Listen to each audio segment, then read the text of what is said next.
Evening student, welcome in my channel. हम आज chapter 2 के एनसीईआरटी के एक्सप्लेनेशन को कंटिन्यू करेंगे। हमने कल यहाँ तक पढ़ लिया था, तो आज हम यहाँ से शुरू करेंगे। आपको कल हमने ये फिगर भी समझाया था, तो चलिए आज शुरू करते हैं वीडियो को। The microsporangia develop further and become pollen sacs. जो माइक्रोस्पोरेंजिया होता है वो फर्दर डेवलपमेंट मतलब फिर से डेवलप करके पॉलन सैक बनाता है, मतलब जिसमें पॉलन ग्रेन रहता है उसको पॉलन सैक कहते हैं।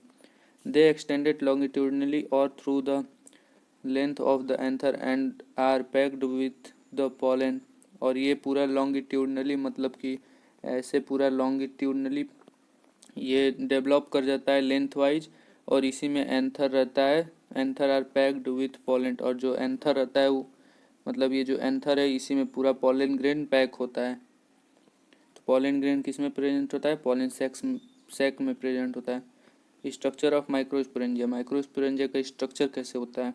इन अ ट्रांसवर्स सेक्शन, मतलब जैसे ये कटा हुआ है ट्रांसवर्स सेक्शनल, आपको पता होगा ट्रांसवर्स सेक्शनल और लॉन्गिट्यूडनल सेक्शनल कैसे कटता है। तो ये ट्रांसवर्स कटिंग है, तो यहीं पे लिखा वहीं लिखा है यहाँ पे। इन अ ट्रांसवर्स सेक्शन है typical microsporangia appears near circular in outline. यहाँ पे देख सकते हैं ये सर्कुलर इन आउटलाइन है, तो वहीं यहाँ पे लिखा हुआ है टिपिकल माइक्रोस्पोरेंजिया। एक जो टिपिकल माइक्रोस्पोरेंजिया है वो अपीयर्स होता है एक सर्कुलर आउटलाइन में। It is generally surrounded by 4 wall layer, और ये सराउंड होता है 4 वॉल लेयर से। देख सकते हैं यहाँ पे तो नहीं अच्छे से दिखाया है, लेकिन आपको आगे और अच्छे से पता चलेगा 4 वॉल्स कौन कौन सा होता है। बस अगला यहाँ पे देख सकते हैं लिखा हुआ है, तो it is generally surrounded by 4 walls layer, जो कि होता है epidermis, endothecium, middle layer and tapetum. ये 4 वाल से जो होता है वो जनरली सराउंड करता है कौन? माइक्रोस्पोरेंजिया। तो क्या क्या नाम था? Epidermis, endothecium, middle layer and tapetum. जो outer 3 layer perform the functions of protection and help in the to of anther to release pollen. जो 3 लेयर है मतलब कि एपिडर्मिस, इंडोथेसियम, मिडल लेयर है, वो परफॉर्म करता है फंक्शन प्रोटेक्शन का, और हेल्प करता है किसमें? Dehiscence of anther to release pollen, मतलब एंथर के टूटने में और उसके प्रोटेक्शन में हेल्प करता है कौन? Outer 3 layers. The inner most वाल इज टेपेटम। जो इनर मोस्ट वाल है वो टेपेटम है, मतलब सबसे अंदर वाला जो वाल है वो टेपेटम है। It nourishes the developing pollen grain, और ये क्या करता है? नरिशमेंट प्रोवाइड करता है। जो पॉलन ग्रेन डेवलप हो रहा होता है उसको नरिशमेंट टेपेटम प्रोवाइड करता है। Cells of tapetum possess dense cytoplasm and generally है मोर देन 1 न्यूक्लियस। जो सेल्स होता है वो टेपेटम का वो पॉज करता है, मतलब उसमें होता है बहुत ज़्यादा साइटोप्लाज्म, और ये जो होता है वो मोर देन 1 न्यूक्लियस होता है, मतलब मल्टी न्यूक्लिएटेड होता है। Can you think of how tapetal cells could become binucleated? क्या आप ये सोच सकते हैं कि टेपेटम सेल्स बाइन्यूक्लिएटेड कैसे होता है? When the anther is young, a group of compactly arranged homozygous cells called sporogynous cell occupied the center of each microsporangia। जब एंथर यंग होता है मतलब कि एक यंग स्टेज में होता है, तो एक group of compactly arranged homozygous cell होता है, मतलब ग्रुप ऑफ सेल होता है जो कि काफ़ी पास पास अरेंज होता है, जिसको कि होमोजाइगस सेल्स भी कहते हैं। अरेंज होमोजाइगसली मतलब सब एक ही जगह होता है, मतलब हेट्रोजाइगस नहीं होता है। इसको क्या कहते हैं? मतलब उस सेल्स को क्या कहते हैं? Sporogenous tissue. क्योंकि आपको पता होगा अगर एक सेल्स बहुत सारे सेल्स अगर ज्वाइंट कर जाएं तो उसको टिश्यू कहते हैं, और यहाँ पे वही है, बहुत सारे सेल्स हैं उसको स्पोरोजिनस टिश्यू कहते हैं। Occupy the centre of each microsporangia, और एक माइक्रोस्पोरेंजिया में से मतलब कि अगर ये एक माइक्रोस्पोरेंजिया इसके अंदर एक स्पोरोजिनस सेल होगा, इसके भी अंदर एक होगा, इसके भी अंदर, इसके भी अंदर, मतलब 4 माइक्रोस्पोरेंजिया तो 4 स्पोरोजिनस टिश्यू होगा। अब चलिए अगला टॉपिक देखते हैं, microsporogenesis. As anther develops the cells of sporogenous tissue undergo meiotic division to form microspore tetrad.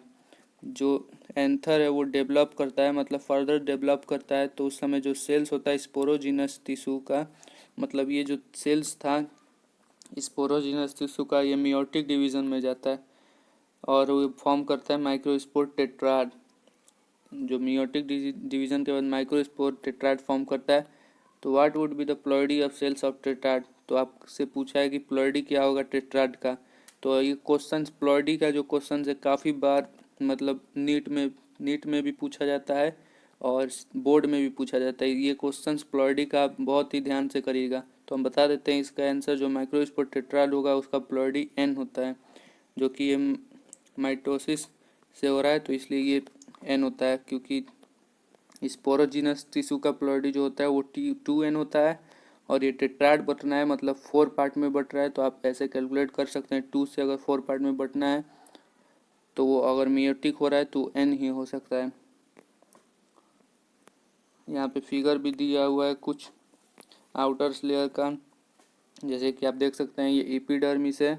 यहाँ पे जूम करके ये माइक्रोस्कोप से इतने जगह का व्यू दिया है। तो वहीं ऊपर में आपको एपिडर्मिस पढ़े थे, ये होता है प्रोटेक्शन में। आपका एपिडर्मिस इंडोथीसियम और मिडल लेयर जो प्रोटेक्शन में हेल्प करता है, और ये जो अंदर का पार्ट है यही क्या है, ये स्पोरोजिनस टिश्यू यहाँ पे होता है। जैसे यहाँ पे देख सकते हैं आसानी से दिख रहा है स्पोरोजिनस टिश्यू।